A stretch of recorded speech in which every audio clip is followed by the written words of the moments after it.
So in this video, we're finally going to define voltage and current so we can begin to talk about electrical signals and how they behave. So we'll define voltage and current. It's pretty easy. We're not going to use too much physics here. It's going to be very intuitive, I hope. We'll then talk about the circuit elements. These are elements that act on voltage and current in very particular ways, and these are used to construct real live analog circuits. So what are voltage and current?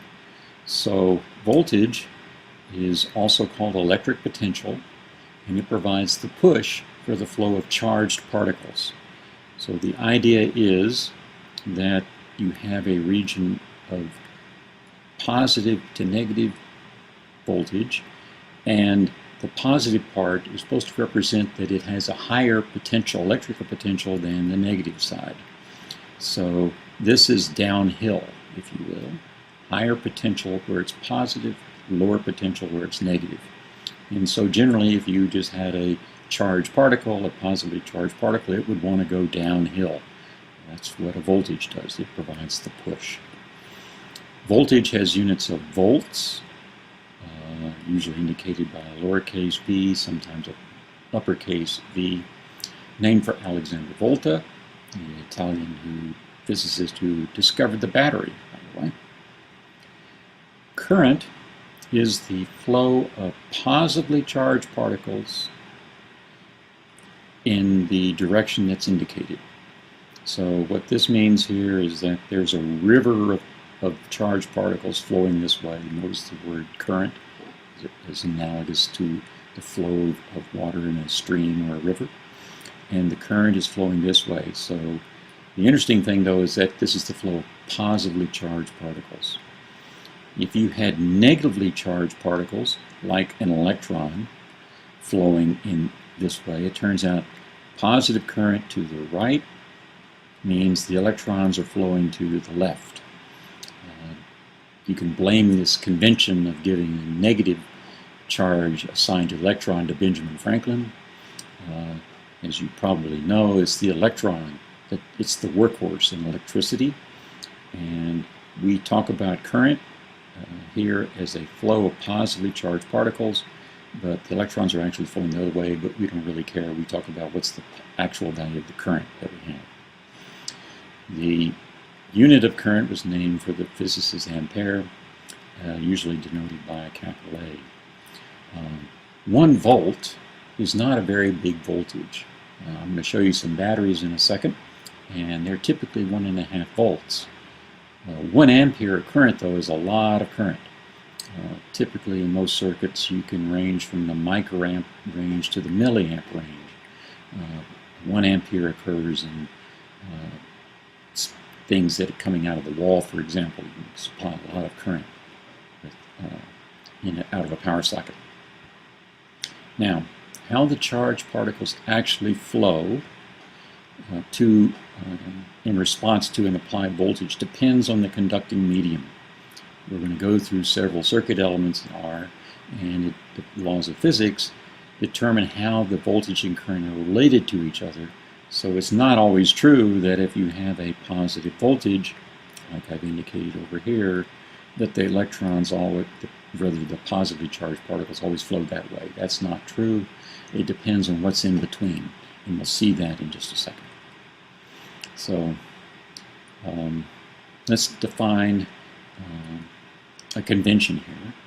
So here we have a generic circuit element. Don't know in detail what it is, but there's a very important convention here. And that is, if you define voltage to be plus to minus that way, you want to define positive current as going in the positive side of the voltage. This is a convention that's extremely important to follow while we're getting used to circuits and how to think about them. This does not mean that the voltage V is going to wind up being a positive number.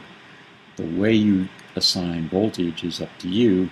It could turn out that once you put it in the circuit and figure out how it works, the voltage is negative. And it could, of course, turn out that the current is negative too. But in order to define what we call the VI relations, the relationship between voltage and current that a given circuit element imposes we must go by this convention. So let's talk about some rather simple circuit elements first. The first is just a wire. So notice the word here, ideal. This is an ideal wire. So an ideal wire lets any current flow that the circuit wants to flow with no voltage drop. The voltage is zero. Current is essentially pushed through here with no electric potential being required. This is an ideal wire. This is in fact what a superconductor is.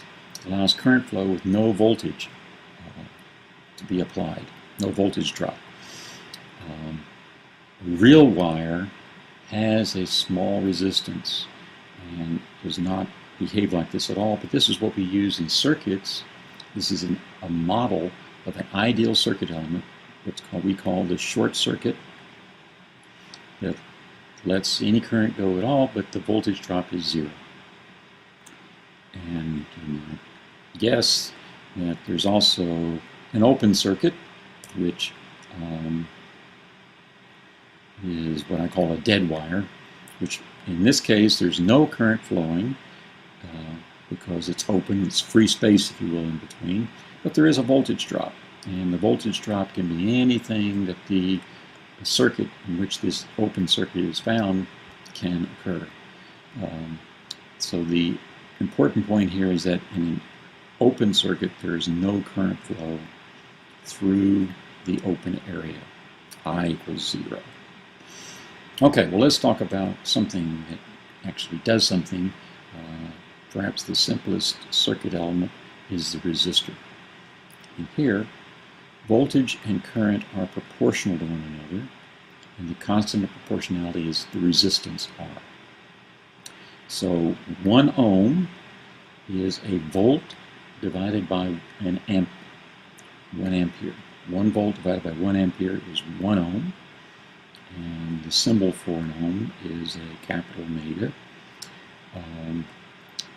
So very simple circuit element, as we'll see when I show you some real ones in just a second.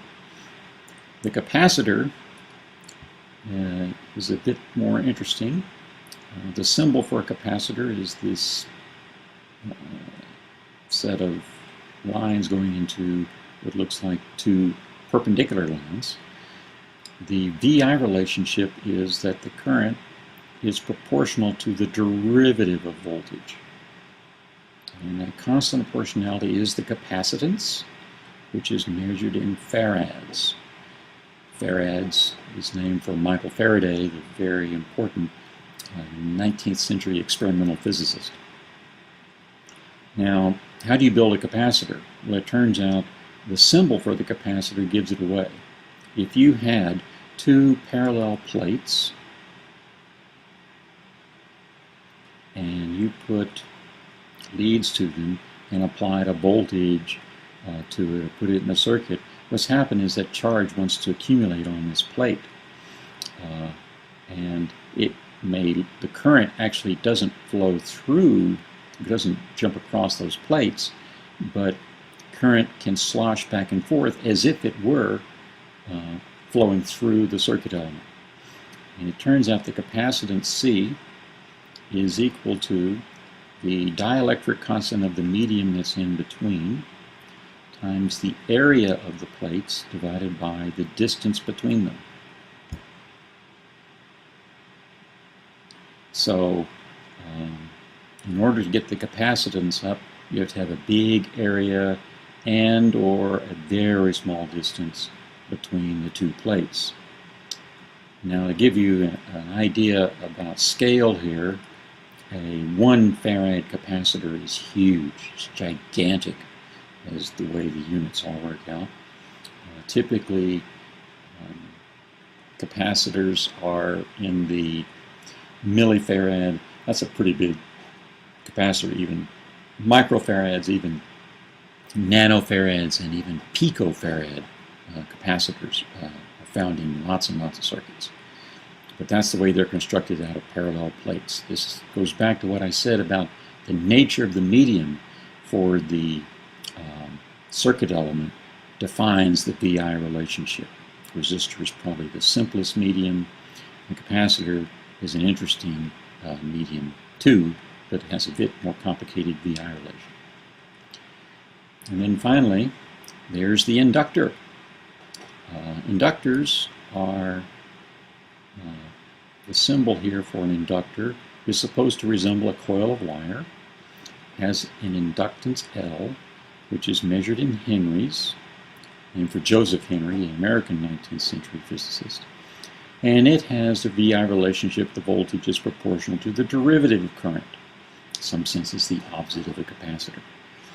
And if you use the laws of physics to figure out how voltage and current are related when there's a coil of wire, you'll discover that to a good approximation, the voltage is proportional to the derivative of the current. So inductors are found, for example, in automobiles. When you talk about the coil in an automobile, it turns out it's a big inductor. Okay, so let me show you some resistors. So here's a photograph I took of a set of resistors I happen to have.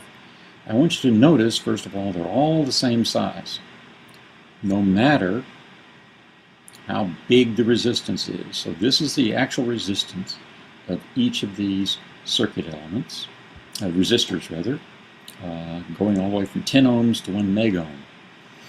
I want to hold up a resistor to give you an idea of the size. This happens to be the 1 megohm resistor that I showed you in the photograph here, and you can see it's pretty small. The size of the resistor determines how much power it can dissipate. These turn out to be 1/4 watt resistors, and we'll talk about the power considerations in a second. Well, how did I know that these are the values of the resistors? And I don't know if you can see it very well, but there are little bands of color going around each of the elements, and it turns out that brown, black, orange is a 10,000 ohm resistor. And this brown, black, red here turns out to be a 1 kilo ohm resistor. So I'm reading those colors from the top. This is called the color code, and you can go online and Google color code, and you'll find lots of calculators, what are called calculators for color codes. You type in the colors and they'll tell you what the resistance is, or you can type in the resistance and they'll tell you what the colors are. And you should remember them as you get deeper into electrical engineering. But the important thing here is size does not determine the resistance. What determines the size of a resistor is how much power it dissipates. And I'm showing that in the next slide, where I have a much bigger resistor. So here's that resistor, and you can see it's quite much bigger than the other resistors I had. And if you look at it very carefully, you can see it says it's 75 ohms, and I don't know if you can see it very well, but down below what I just wrote over, it says it's 25 watts. So this will dissipate lots of power. It turns out it's hollow inside, and that's there to allow more power to dissipate from this. So this is able to put out lots of power. I'm sure you've seen light bulbs. In the US there's 60 watt light bulbs, and they can get very warm very quickly. You can imagine the 25 watts can also get pretty warm. These 1/4 watt resistors don't get warm at all. So let me show you a capacitor, and you can see on the left there a 470 microfarad capacitor, and it's pretty big. There it is. It's pretty good size, bigger than my finger in diameter, and that's like I said, a pretty hefty size resistor.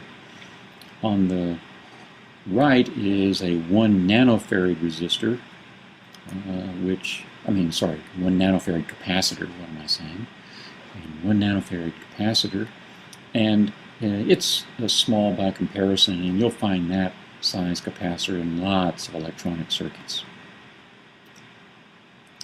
Finally, let me show you an inductor. And here's the inductor that's in that photograph. It's about finger-sized. And if you look at it carefully, it is a coil of wire coiled around a circular object. And I want to point out something. If you look very carefully at this figure, you can see that the wires coming out look to be silverish. They're not really silver, but they look silverish, whereas they look to be brownish around the coil. And it turns out the brown does not indicate that they're copper. That brownish substance turns out to be an insulator, because if this wire was not insulated, right over here, for example, the wires are touching each other and it would short out the entire inductor. Because they're insulated, this coil of wire now looks like an inductor. And you'll find this, it applies very consistently throughout electrical engineering, that when you tend to see that kind of color, it's indicating that it's a insulated wire. You can scrape it off if you want to get rid of the insulation. Also, as you know, there's a plastic kind of insulation on lots of wires too. But in this special case, I wanted to indicate that this is a very small diameter kind of insulator too.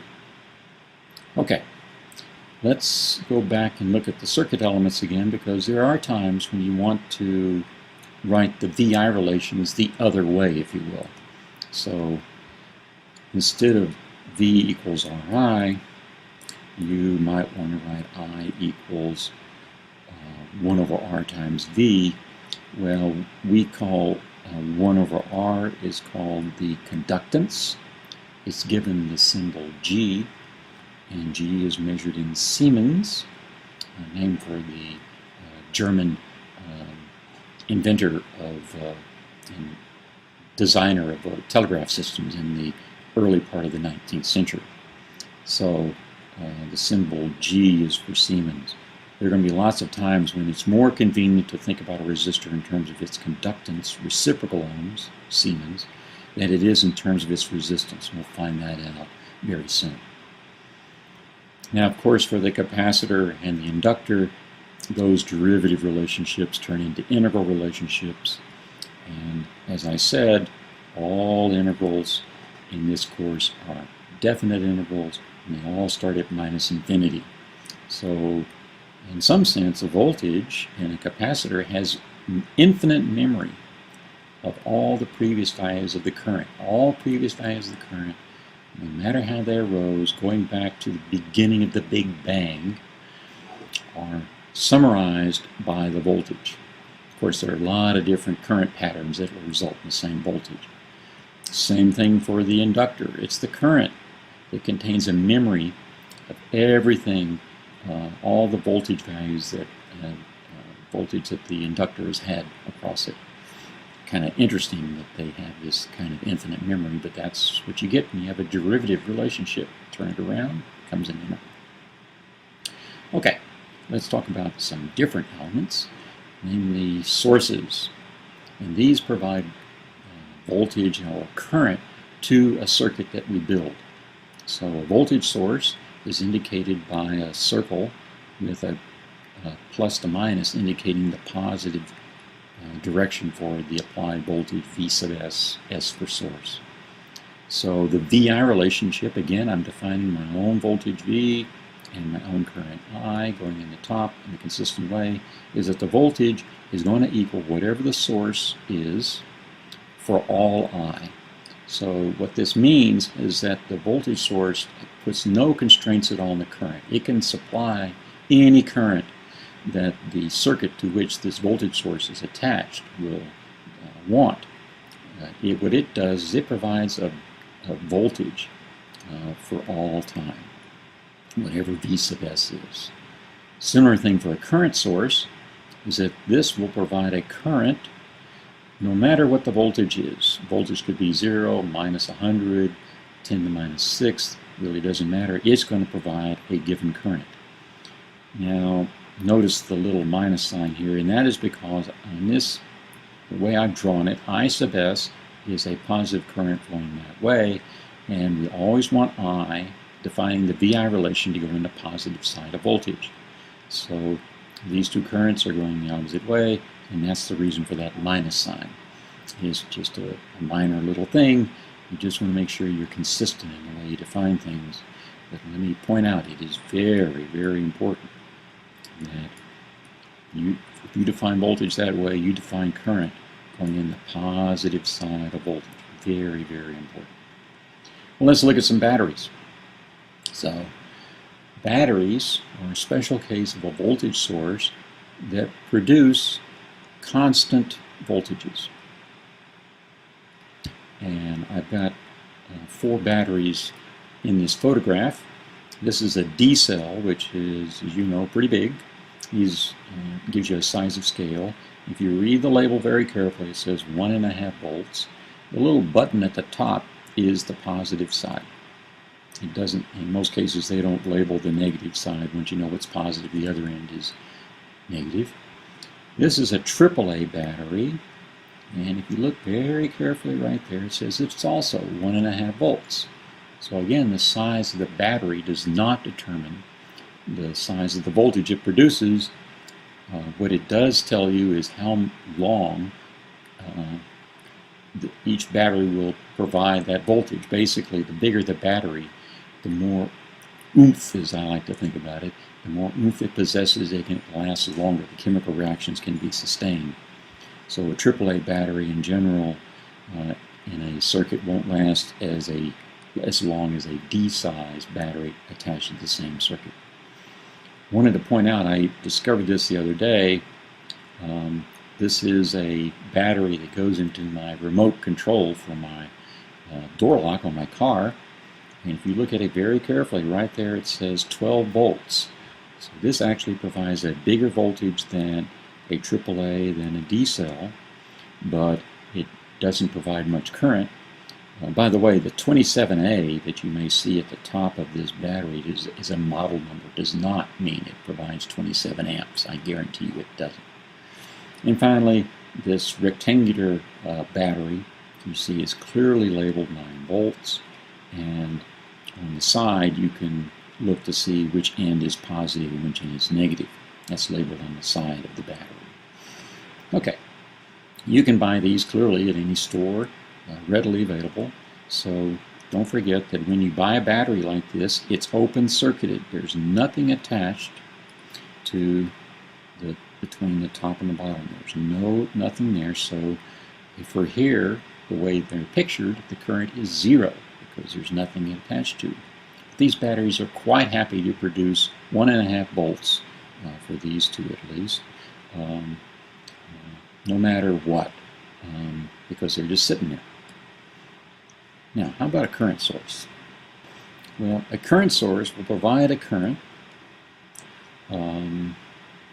no matter what voltage is across it. Providing a current means there's flow of charged particles going out of this device. If it's open circuited, where are these charged particles, electrons, going? Where do they go? If it's really open, the current source has a real problem. It has no place for the current to go. Remember, an open circuit does not allow any current, so it's inconsistent. So it's very hard to go to a store and buy yourself a current source that's sitting there like this. It would be perfectly happy if the current source were short-circuited. Now, you could buy one of those, but heaven forbid if you tried to break that wire off to attach it to something, because then it would not be very happy. So current sources are hard to buy in one sense. And you go back to the voltage source. So a voltage source is very happy to be open-circuited, but it does not like to be short-circuited. So this means the current flows no matter what. Well, a short circuit is a zero-valued resistor. So this means that the voltage, in order for V equal to Ri, to have a positive voltage, let's say, provided by the source, and resistance is whatever it is, it's 0 for a short circuit. Well, to get a number here, this current would have to be infinite to make everything work out. And so voltage sources do not want to be short-circuited. Current sources do not want to be open-circuited. Voltage sources do not want to be short-circuited. Fundamentals of electrical engineering. Okay. Well, let's talk about power and energy. Now, the conservation of energy principle is that the sum of energies consumed or produced in a closed system is a constant. So you can't produce energy from nothing. A closed system means there's nothing going in or out of this system, and whatever energy is inside that closed system is going to be constant for all time. So what is power? Power is the rate of change of energy with time. So that's just a definition. So P is usually measured in watts, and to be consistent with this definition, the energy would be in joules and time would be in second. So a watt is a joule second, joules per second. But the important thing for here is that the power,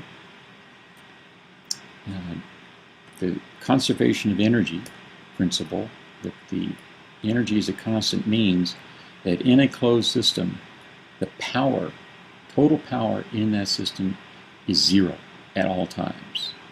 Inside that closed system, there could be parts of it that are producing energy, producing power, but other parts have to consume it. They have to consume that power.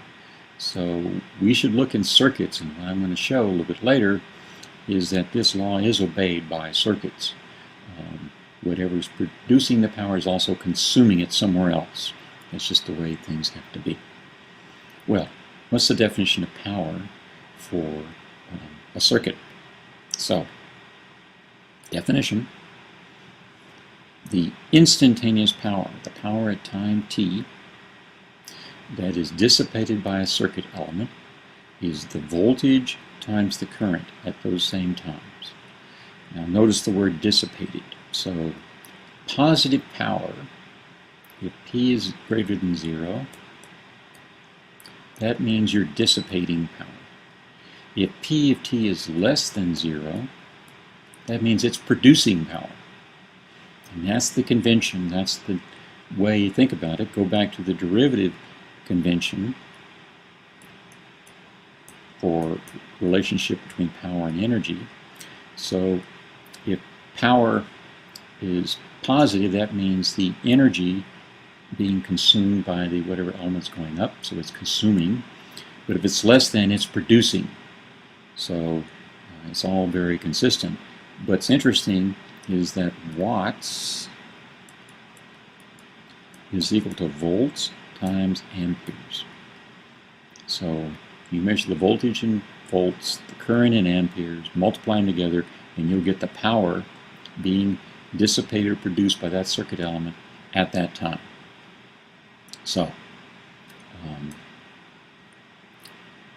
let's go through the various elements and see what the power equations are for them. So for a resistor, well, V equals Ri.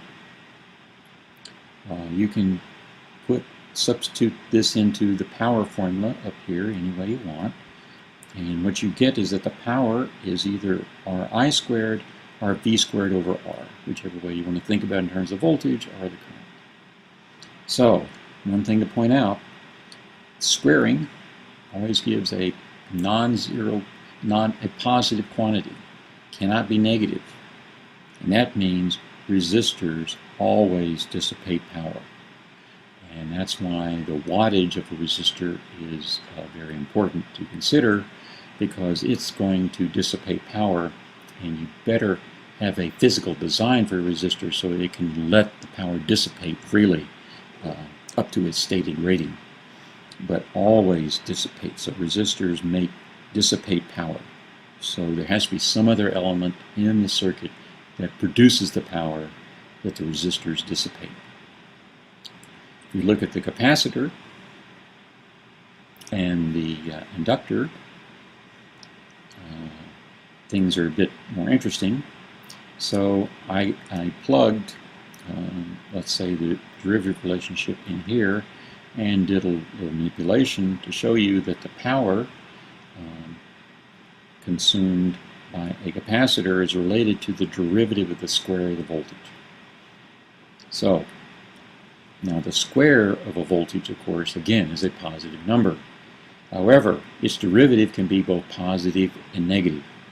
So there are times when a capacitor can actually produce energy, produce power, and there are times when it consumes it. It depends on the nature of V. And the same thing for an inductor. And in fact, the way we think about these are energy storage devices, the inductor and the capacitor.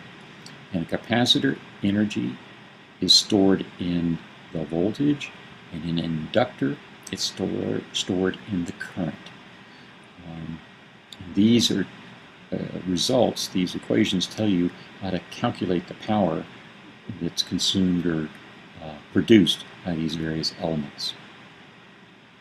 Now, I want to show you how we're going to start thinking about these. So our fundamental circuit elements are going to be the resistor, the capacitor, and the inductor. We'll use voltage sources a lot. Now, we are going to build systems out of these elements. It's called a circuit. Now, so all of these elements will go into our system. The sources, they're the ones that provide the signal for the input to the system, and will somehow grab a voltage or a current to be the output of the system. So the sources provide the input X. We're going to have to figure out how you build systems out of resistors, inductors, and capacitors in order to accomplish some goal, some relationship between X and Y that you want, and then some voltage or current will be the output. That's what's coming next. We'll try to build real circuits and try to do something useful with them.